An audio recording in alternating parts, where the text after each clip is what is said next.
말씀을 통해서 오늘은 위대한 요셉의 신앙이라는 말씀으로 이 시간 잠시 은혜를 받기를 원합니다. 우리는 이제 성탄이 2주간을 앞두고 있습니다. 말씀이 육신이 되시고 하나님의 사람이 되셔서 이 땅에 오셔서 인카네이션 하시는 그 예수 그리스도를 어느 누구보다도 먼저 영접을 하시고 육신적으로는 아버지가 되시고 위대한 신앙을 가졌던 요셉의 신앙의 모습을 오늘 봉독한 본문에서 우리는 발견할 수 있습니다. 우리는 성탄을 2주간 앞둔 이 시점에서 우리는 요셉의 신앙을 본받아서 우리 역시도 예수님이 이 땅에 오시는 그 예수님을 마음껏 축하하고 또 축하를 준비하는 과정에서 아름다운 믿음의 역사를 가지는 우리 모든 성도들이 되었으면 하는 것입니다. 봉독한 오늘 본 말씀의 요셉은 혈통적으로도 유대인들이 이와 같이 자랑하고 부러워하는 바로 아브라함과 다윗의 혈통에서 태어났다라고 했습니다. 그리고 신앙적으로는 그는 당시 메시아를 대망하고 있는 많은 유대인의 청년들 가운데서 누구보다도 먼저 메시아를 영접하게 되었으며 그 예수님을 어린 예수님을 양육하게 되었고 육신적으로는 친히 보호하신 양아버지로서 선택받은 위대한 신앙의 사람이라고 할 수가 있습니다. 요셉은 메시아를 맞이하여 들이실 때에 많은 어려움과 고통이 있었다 하는 사실을 짤막한 오늘 본문에서 우리는 깨달을 수 있습니다. 그 역사적인 실정은 요셉과 약혼한 처녀 마리아가 혼인 전에 벌써 아기를 가지고 있었다 하는 소문을 듣게 되어졌습니다. 이러한 일들은 요셉의 입장에서 생각하면 하늘이 무너지고 땅이 흔들리는 듯한 이러한 어려움이라고 말을 할 수가 있습니다. 그런데 그때에 바로 그는 어찌할 바 내가 어떻게 처리하면 되겠는가 생각하고 그는 곰곰이 생각했다라고 할 수 있습니다. 만약에 요셉의 입장에서 이 문제를 잘못 처리하게 되면 마리아의 생명은 물론이고 뱃속에 있는 아기 예수님의 생명까지 모세의 율법에 의한 대로 바로 돌에 맞아 죽임을 당하는 이 엄청난 비극의 역사가 일어날 수밖에 없습니다.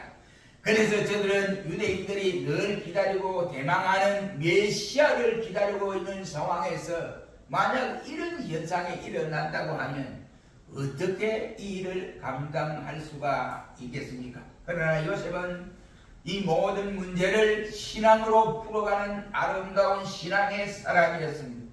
이 문제를 가지고 어떻게 처리해야 되는가 고민하고 있을 때에 주의 사자가 현몽하여 가로되 다윗의 자손 요셉아 내 아내 마리아 데려오기를 무서워 말라.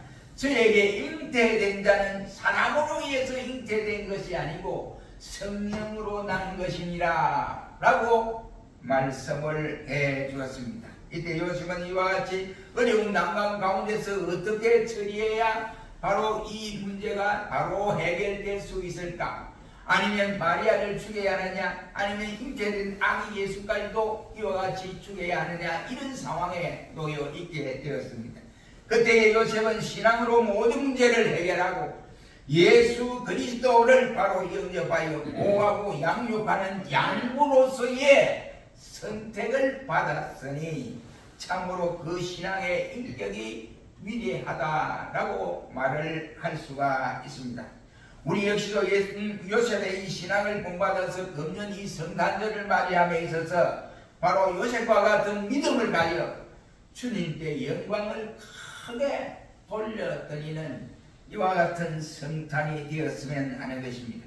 그럼 요셉의 위대한 신앙이 어떤 신앙이었느냐? 오늘 본문 19절 말씀에 보면 다른 사람의 죄를 가리워 주려고 한 사랑의 사람이었다 하는 것을 우리에게 깨닫게 해줍니다. 19절 말씀에 보면 저를 드러내지 아니하고 라고 말씀을 하고 있습니다. 마태는 이 요셉에 대해서 의로운 사람이라 라고 이렇게 부르고 있습니다. 요셉이 왜 의로운 사람이냐? 마태가 바라볼 때 그는 율법에 기록된 대로 이와 같이 흔들리지 아니하고 성실하게 실행했던 사람이라고 했고, 의사 누가 역시도 누가복음 1장 6절 말씀에는 이렇게 사는 사람은 바르게 행하는 사람이었다 라고 율법에 충실한 사람인 것으로 나타나고 있습니다. 신명기 22장 20절로 21절 말씀에 보면, 만약 처녀가 결혼하는 데서 이와 같이 결혼 전에 함께 동거하기 전에 이와 같이 처녀의 표적이 사라져 버리면은 그의 아버지 문지방 앞에서 끌어내서 동네 사람들이 와서 돌로 쳐 죽이도록 이렇게 규례가 되어져 있습니다. 그러나 이 말씀은 요셉은 너무나 자기가 그 말씀에 대해서 너무나 잘 알고 있기 때문에 마리아와 그의 잉태된 사실을 그냥 넘어갈 수가 없었던 일이었습니다. 그래서 요셉은 마리아와 약혼한 관계를 아무도 모르게 가만히 끊고자 했다라고 했습니다. 여러분, 우리가 이러한 한 가지를 생각할 수 있는 대목은 이 가운데서 하나님은 어떻게 해서 마리아의 몸에 아기 예수님을 잉태하게 했던가. 이 사실은 하나님은 절대로 사람을 선택하실 때에 하나님 선택한 일에 대해서는 절대로 실수하거나 하나님이 이와 같이 번복하는 이러한 일들은 절대로 하시지 않습니다. 민수기 23장 19절 말씀에 하나님은 인생의 안식이 시건치 아니하시고 인자가 아니시니 구애함이 없으시도다 어찌 그 말씀하신 바를 행치 아니하시리요 라고 말씀함으로써 하나님이 요셉을 선택하시고 아버지로 선택하고 어머니 마리아를 선택한 것은 하나님이 실수로 그런 것이 아니다 이 말이에요. 하나님이 바로 믿음 좋은 마리아를 통해서 이와 같이 예수를 수태하게 만들고 아기 예수가 잉태되었다는 사실을 아는 이 아버지 요셉의 입장에서 그 사실을 허용하고 숨겨줄 수 있는 믿음이 없는 사람이면 절대로 요셉을 선택하지 않았을 것이라고 생각하는 것입니다. 어쨌든 요셉은 어떻게 하면 마리아가 임신했다는 사실을 드러내지 않을 수 있을까라고 생각을 했습니다. 또한 그는 마리아와 약혼한 문제를 가만히 끌어낼 수 있는 방법이 없을까 하고 심사숙고하고 있을 때 하나님의 사자가 나타나서 꿈에 나타나 해결책을 알려준 것이 오늘 본문 20절의 내용의 말씀입니다. 요셉은 어떤 사람이냐? 이 사실을 해결하는 가운데서 요셉은 사랑의 사람이다 하는 것을 볼 수가 있게 됩니다. 그 이유는 고린도후서 13장 13절 말씀에 믿음, 소망, 사랑 그 중에 제일은 사랑이라고 했습니다. 아무리 믿음이 있다 할지라도 사랑의 바탕을 두지 않으면 그 믿음은 헛수고요. 아무리 소망을 이와 같이 크게 가진다 할지라도 사랑의 바탕이 되지 않으면 그 소망은 헛것이 되고 마는 것입니다. 이 상황에서 요셉이 지금 가장 크게 충격을 받은 상황인데 이 마리아를 어떻게 처리해야 되느냐? 마리아를 이와 같이 사랑하는 마음으로 품지 않았더라면 요셉은 절대로 그냥 지나칠 수가 없는 사람. 그래서 요셉은 사랑의 사람이요. 그는 떠벌거리고 다니는 것이 아니라 내 아내가 될 사람 마리아가 임신해서 나와는 아무 상관이 없는데 임신했어. 이거 어떡하면 돼? 하고 동네방네 다니면서 떠드는 사람이 아니고 그는 하나님 앞에서 침묵하면서 사람들 앞에서 발설하지 않냐고 지내는 침묵의 사람이었고 그는 또한 끝까지 이 문제를 해결하기 위해서 자기의 의지대로 자기의 사상대로 자기 생각대로 처리할 것이 아니라 하나님 앞에 심사숙고했던 모습을 볼 수 있습니다. 그래서 요셉은 사랑의 사람이요 침묵의 사람이요 인내의 사람이었다 하는 사실을 볼 수가 있습니다. 오늘 이 시대에 이런 사람을 만나기가 심히 어렵습니다. 우리는 요셉의 이런 모습에서 하나님 앞에서 항상 우리가 신앙을 가지고 심사숙고하여 모든 일을 처리해야 한다는 사실과, 또는 우리가 하나님 앞과 사람들 앞에서 우리가 이와 같이 피해를 입혀서는 안 돼. 하나님 볼 때 너 참 잘했구나 이렇게 되니 왜 네가 그런 짓을 했어? 이렇게 인정받지 못하는 일이 되어서도 안 되고, 또한 이 일로 인해서 사람들에게 피해를 끼치는 일이 되어서는 아니 된다고 하는 사실을 우리가 깨닫게 되므로, 우리는 성탄을 앞두고 우리 모두가 주님의 탄생을 앞둔 시점에서 요셉의 이러한 신앙을 본받으시기를 주의 이름으로 축원합니다. 두 번째는 19절에서 가만히 끊고자 했다 하는 이 말씀을 통해서 요셉은 죄를 끊어버리려고 한 순결의 사람이었다 하는 것을 발견할 수가 있습니다. 허물과 죄를 드러내지 아니하려고 하면 두 가지를 수용해야 됩니다. 첫째는 죄에 대해서 용납을 하거나 아니면 자기 자신이 죄와 더불어 이와 같이 융합이 되어져야 됩니다. 다시 말하면 죄와 더불어 타협을 이루지 아니하고는 그냥 넘어갈 수 없는 상황입니다. 우리 역시도 허물과 죄로 드러내지 아니하고 한 이 요셉의 상태는 죄와 더불어 이와 같이 타협을 한 것도 아닙니다. 요셉은 죄와 타협하지 아니하고 자신의 신앙의 정조와 순교를 수호하기 위하여 가만히 끊어버리려고 한 성결한 바로 사랑이었다 하는 사실입니다. 우리는 여기서 요셉이 가만히 끊고자 했던 이 말에 보면, 요셉은 치료 없이 바람을 피운 임신을 한 자기의 아내가 될 이 음란한 여자를 끊어버려야겠다는 그의 심정이었습니다. 그 이유는 레위기 11장 44절 말씀과 베드로전서 1장 16절 말씀에 내가 거룩하니 너희도 거룩할지니라고 말씀을 하고 있습니다.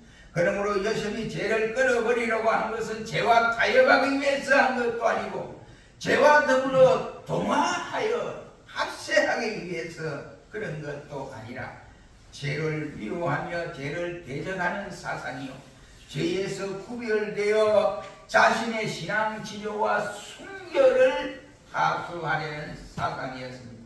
이 점에 대해서 히브리 기자는 히브리 12장 4절 말씀에 너희가 죄와 싸우되 아직 피흘리기까지 이는 대항하지 아니하고 라고 말씀을 했고, 히브리 12장 14절 말씀에는 말하기를 모든 사람으로 더불어 확정함과 거룩함을 쫓아라, 이것이 없이는 아무도 주를 보지 못하리라 고 말씀을 하고 있습니다.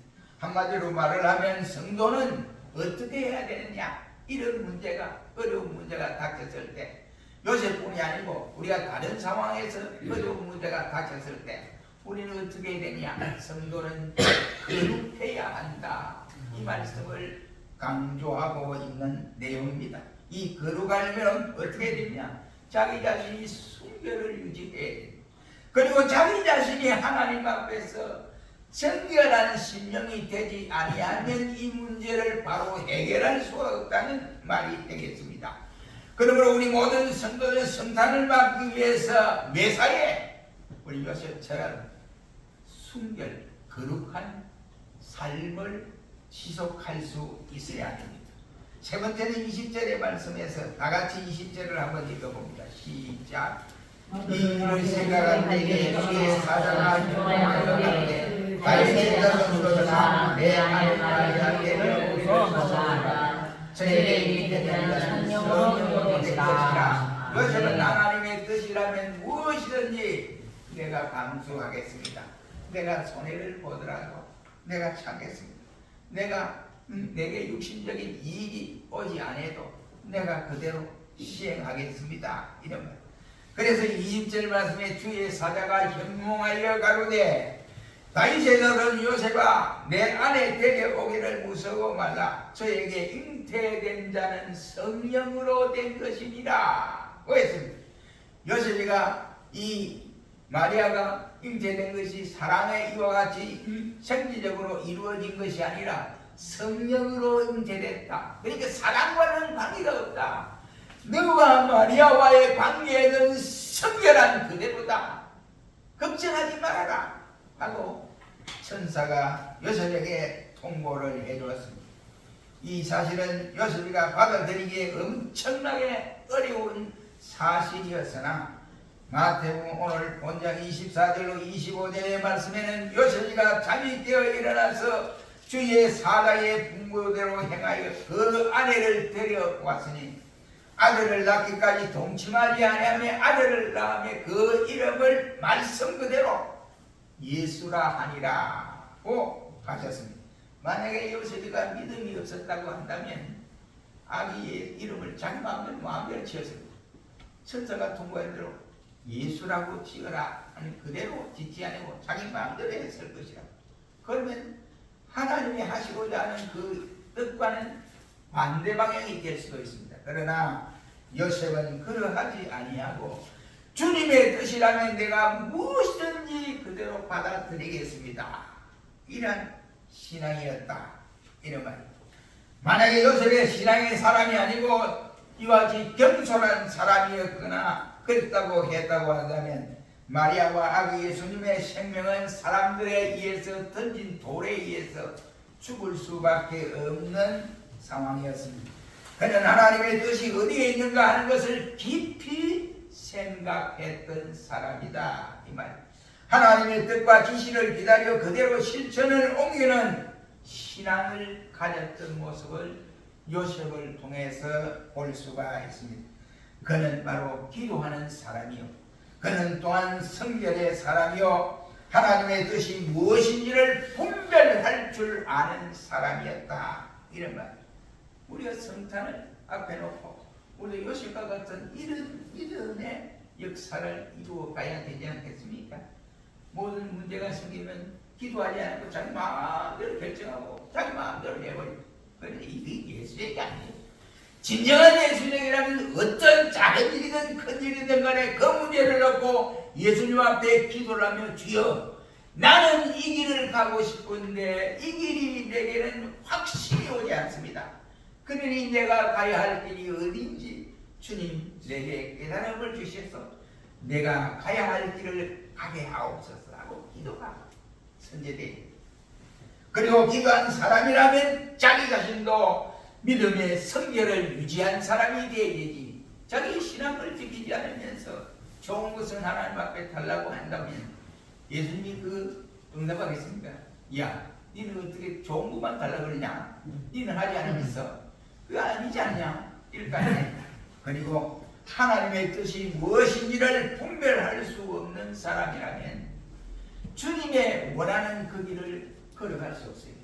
그리고 우리가 성탄을 준비하는 과정에서 요셉처럼 우리는 기도하는 사람으로 또는 성결을 유지하는 사람으로 그리고 하나님의 뜻이 무엇인지를 바로 분별할 줄 아는 사람이 되어져라.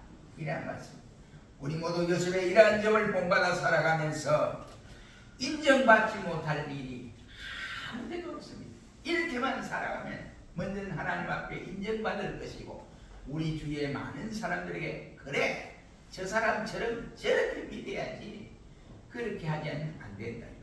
오늘 우리 주위에 엄청나게 우리들 때문에, 예수 믿는 우리 때문에 이와 같이 마음의 대못을 받고 있는 사람들이 얼마나 많습니까?